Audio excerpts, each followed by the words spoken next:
Hello everybody, hope you are all doing well. So I am Mesa, your teacher of English, and welcome to my channel.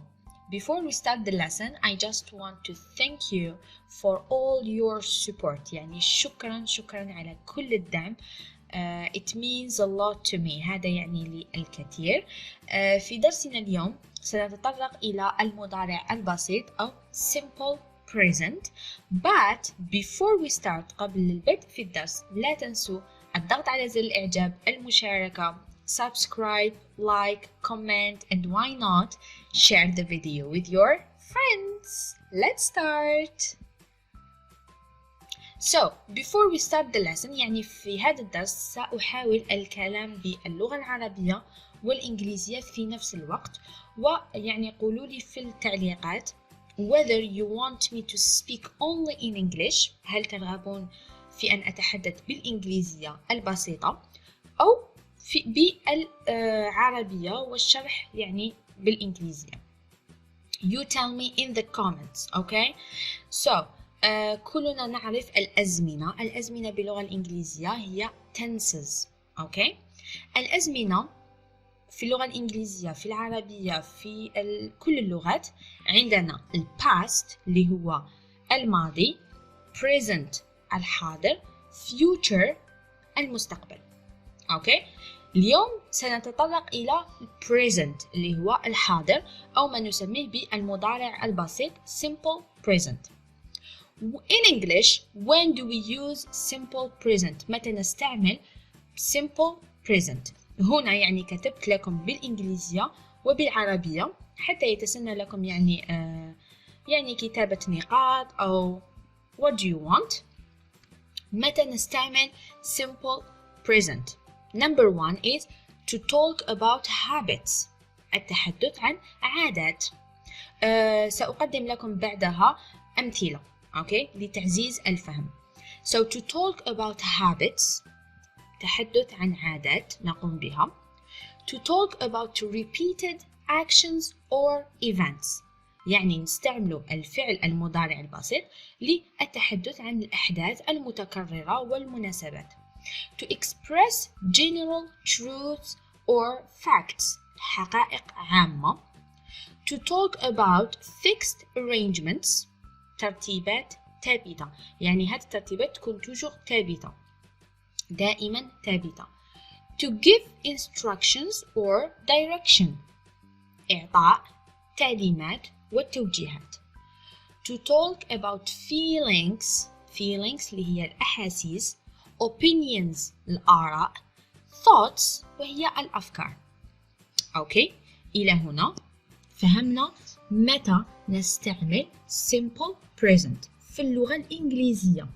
أوكي، في اللغة الإنجليزية فقط نستعمل simple present في هذه النقاط اللي كتبتها باللغة الإنجليزية وكتبتها باللغة العربية ليتسنى لكم الفهم وأخذ نقاط في الدفاتر بتاعكم. أوكي. Now let's move to examples، يعني راح نقدم لكم أمثلة حول كل نقطة. Excellent. Now let's start to talk about the examples. Number one، قلنا أننا نستعمل الفعل المضارع البسيط أو simple present to talk about habits وهي العادات. مثلا Ali drinks tea at breakfast. هذه عادة. Ali drinks tea at breakfast. علي يشرب الشاي في فطور الصباح. هذه عادة علي أنه يشرب الشاي في فطور الصباح. To talk about repeated actions and events. We go to the countryside every summer. كلمة every وتعني كل، هنا كلمة every تعني أنها صفة متكررة. Repeated action، نحن نذهب إلى الريف. countryside يعني الريف في كل صيف. Okay. To express general truths or facts. مثلا water boils at 100 degrees. water boils at 100 degree. الماء يغلي boils وتعني الغليان في 100 درجة. هذه حقيقة علمية. هنا علينا استعمال simple present في الحقائق العلمية. نمر إلى النقطة الموالية. To give instructions or directions. To give instructions or directions. Open the packet and pour the content into warm water. باللغة العربية افتح العلبة open the packet افتح العلبة pour وتعني إفراغ المحتوى في warm water وتعني الماء الدافئ. أوكي، هنا راني نعطي تعليمات وتوجيهات. عند إعطاء التعليمات والتوجيهات نستعمل simple present. النقطة الأخيرة وهي to talk about feelings, opinions and thoughts. يعني قلنا الأحاسيس، الآراء، الأفكار إلى آخره. عندنا هنا مثال. أحمد loves football. أحمد loves football. أحمد يحب كرة القدم. هنا أعطيتكم مثال حول الفيلينغز اللي هي الأحاسيس، الحب. نفس الشيء بالنسبة للopinions and thoughts.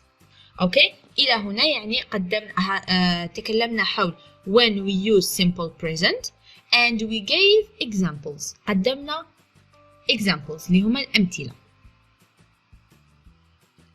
Now let's move to the rule. The rule أو القاعدة. كيف نستعمل simple present أو المضارع البسيط. How. كيف يكون الفعل؟ ماذا نضيف إلى الفعل أو ننزع من الفعل؟ القاعدة سهلة جدا وبسيطة، يعني بسطتها لكم بطريقة يعني بسيطة جدا. So, in general القاعدة الأولى اللي هي بصفة عامة نضيف s, we add s after she, he, it.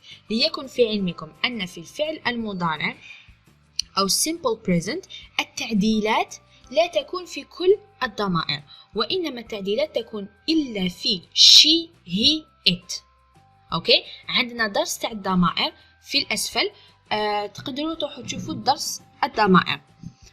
Alors, we said that in general we add s، نضيف s حرف الأس في الفعل عندما يكون في ضمير she, he and it. هذه بصفة عامة. عندنا صفات خاصة. If a verb ends in sh, ch, o, s, s. أوكي؟ عندما الفعل ينتهي ب ch, o, sh or ss, we add es after he, she, it. قلت لكم أعيد وأكرر أن التعديلات تكون فقط في he, she, it. الضمائر الأخرى يبقى الفعل كما هو بدون أي تعديل. أعطيتكم هنا أمثلة، مثلا I watch، يبقى الفعل كما هو بدون أي تعديل. عندما يكون في he والفعل ينتهي ب ch أضفنا es. لاحظتم؟ أعطيتكم مثال آخر you do، لا يوجد أي تعديل، وإنما في she أضفنا التعديل لأن الفعل ينتهي ب o أضفنا es. الحالة الأخيرة عندما ينتهي الفعل ب consonant زائد y we use ies،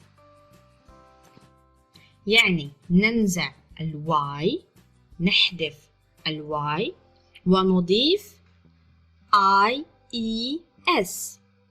أعيد وأكرر في he, she, it فقط. أعطيتكم مثال I study، يبقى الفعل كما هو، لكن في he نزعنا الواي وأضفنا ies. نفس الشيء بالنسبة لي I fly، it flies. أوكي؟ هنا سنتكلم حول positive form. ليكن في علمكم أن لنا positive, negative and questions. الآن سنتطرق إلى البوزيتيف، كيف نصرف الفعل في البوزيتيف، يعني في الحالة الموجبة. I know، اخترت الفعل know والذي يعني أعرف. I know، you know، he, she, it knows. We know، you know، they know. كما قلت لكم لا توجد أي تعديلات في الضمائر الأخرى. التعديل الوحيد يكون في he, she, it فقط. أوكي؟ he, she, it فقط. سنتطرق الآن إلى negative.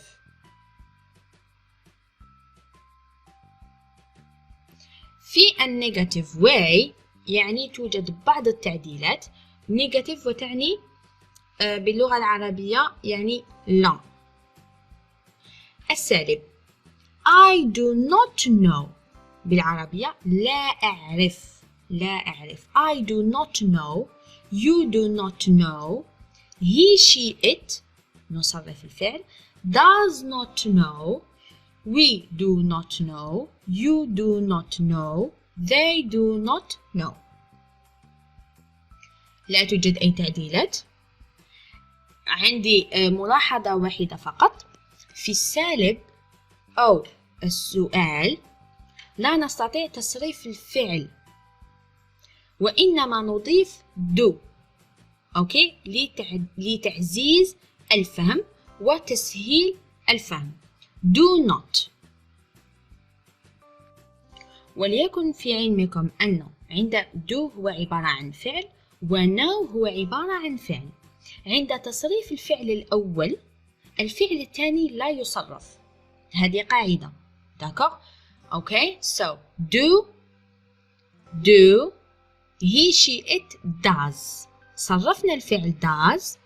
في الضمائر الأخرى لا يصرف.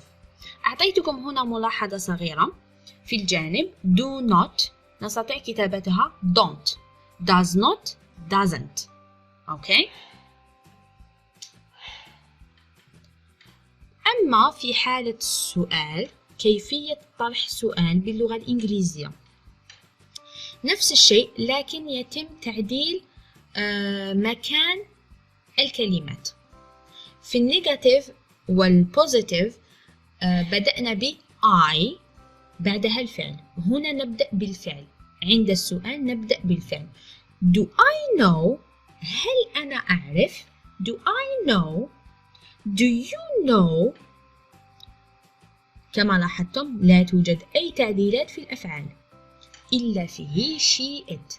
does هنا عدلنا الفعل. does he or does she or does it know؟ هل لاحظتم هنا أننا عدلنا في does؟ أما الفعل الثاني اللي هو know لم نعدل فيه، بقي كما هو. كما قلت لكم أننا الفعل الأول يتم تعديل فيه، الفعل الثاني لا يعدل، يعني لا يصرف. نواصل. do we know؟ هل نحن نعلم أو نعرف؟ do you know؟ هنا تلاحظون أن عندنا you مرتين. you تعني أنت و you تعني أنتم. do you know؟ هل أنتم تعرفون؟ and do they know؟ هل هم يعرفون أو يعلمون؟ وإلى هنا نصل إلى نهاية الدرس. أتمنى أن يكون بسيط، سهل، مفهوم. حاولت أن أشرح بصفة عامة وبشكل يعني بسيط جدا ليصل الفهم.